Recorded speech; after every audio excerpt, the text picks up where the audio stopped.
Hey guys, welcome back to Genre Makers, where I take a look back at games that did something pivotal or hit at the right time in order to shake things up in the industry. Today I want to talk about a shooter, or shmup games in general.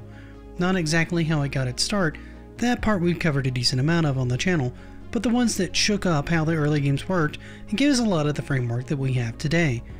What do I mean by that, you ask? Well, come with me as we go into the world of shooters again and talk a bit about some of their earliest games and then dive into one of the more influential ones that shook up the genre as a whole. Now, early shooters were often a static screen with a sparse background in which enemies would basically come to the player. Examples of this include games like Space Invaders, which would have aliens slowly descending towards the planet, leaving you to defend using the provided barriers and your ship to take out and deal with the advancing forces, all the while having them and the music speeding up, increasing in an ever-mounting tension. Galaxian was very much like this as well, with the invading armada having more attack patterns. Azamawar would shake this up a bit by having you look like you were flying through space, able to move around on the screen but still felt very static. Finally, we would get more control when Defender came out. This one was different. It literally turned everything on its side, being one of the earliest side-scrolling shooters and one of the first ones to let you move back and forth on the screen, even scrolling the screen, giving you more immersion. This was a pretty big eye-opener on its own really, but it was still pretty sparse. You only had your lasers and the space background like most of the other games. Still, it got a lot of the bones of the side-scrolling shooter that we all know and love today. However, what if I told you there was another game that did a lot more and would draw tons of people's eyes to it? What is this game, you ask? Well, let's take a look and see. Now, this particular game is called Xevious, and by today's standards, it's actually a pretty standard vertical shooter. You control a ship called the Solvayu, I think that's how that's pronounced, and you're free to move around anywhere on the screen as the screen continues to scroll along.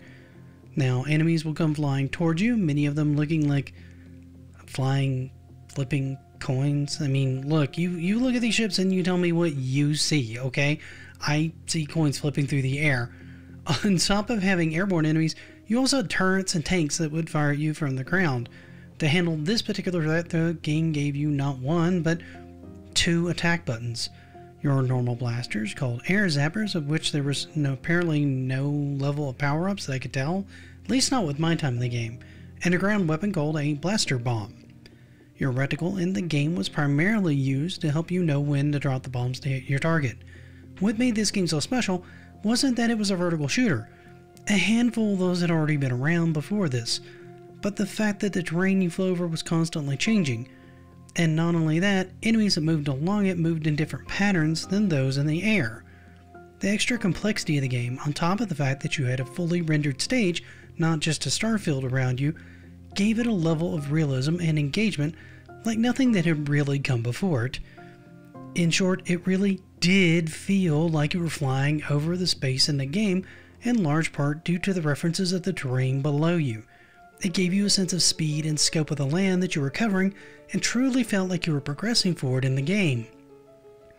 It's this kind of detail that made the game feel a lot better and made the game a cult classic in Japan, and became a very heavy influence on the genre moving forward, as you can see its influence in games like 1942 and other vertical shooters that would have you flying over land or sea, and other fantastical scenes like, say, Dragon Spirit for the NES.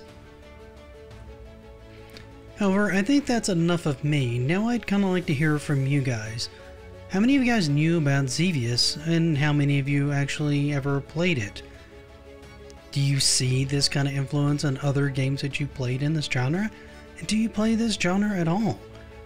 Do you recall any other shooters that you really enjoyed that now you go, oh, that's where that came from? Let me know in the comments. While you're there, if you could, please leave this video a like. And if you haven't, consider following the channel. That helps me out a ton. For now though, thank you so much for making it this far in the video and spending part of your day with me. Have a great rest of your day, and until we meet again, happy gaming.